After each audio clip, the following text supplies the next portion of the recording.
সুপ্রভাত। এক কাপ চায়ের সমস্ত বন্ধুদের স্বাগত জানাই। আজ রবিবার, ব্যস্ততার দিন শুরু। আর এই দিনটা শুরু হচ্ছে গরম গরম চা দিয়ে। চলুন চা বানাতে বানাতে আপনাদের সাথে একটু গল্প করি।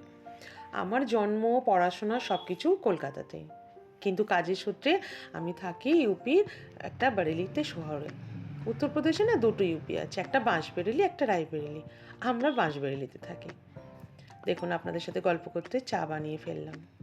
আমার পতিদেবের একটা বড় পুরনো অভ্যেস আছে, সেটা হচ্ছে জেগে থাকবে তবুও বিছানা থেকে উঠবে না যতক্ষণ না তার হাতে একটা চা বানাবো। চলুন যাই, রোজকার অভ্যেস। দরজা নক খুলে হাতে চা ধরিয়ে দিই। হ্যাঁ, চায়ের সাথে একটু বিস্কিট না হলে ভাল লাগে না, না? কিন্তু আমার না এই ক্র্যাকজ্যাক বিস্কিটটা খুব ভাল লাগে। নোনতাও না, মিষ্টিও না, দুটোর এতে খুব ভালো লাগে। চলুন চাটা খাই আর আপনাদের সাথে একটু গল্প করি। প্রতিদিন তো ঘর বিছানা অত ভালো করে পরিষ্কার করা হয় না, তাই আমি চেষ্টা করি রবিবার ভালো করে সব পরিষ্কার করে গোছাতে।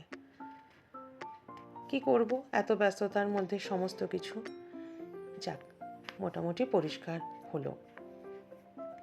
হ্যাঁ, একটু মনটা শান্তি লাগে পরিষ্কার হলে, চারিদিকে গোছানো গাছানো থাকলে। ওই দেখুন, সবজিওয়ালাটা আবার ডাক দিচ্ছে, নিয়ে আর কিছুই ছিল না, তাও বেচারা এসছে।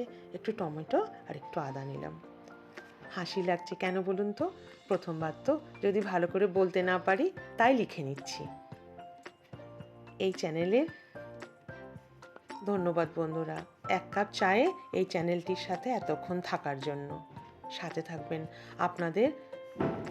আপনাদেরকে আমার অনেক দরকার। ধন্যবাদ বন্ধুরা।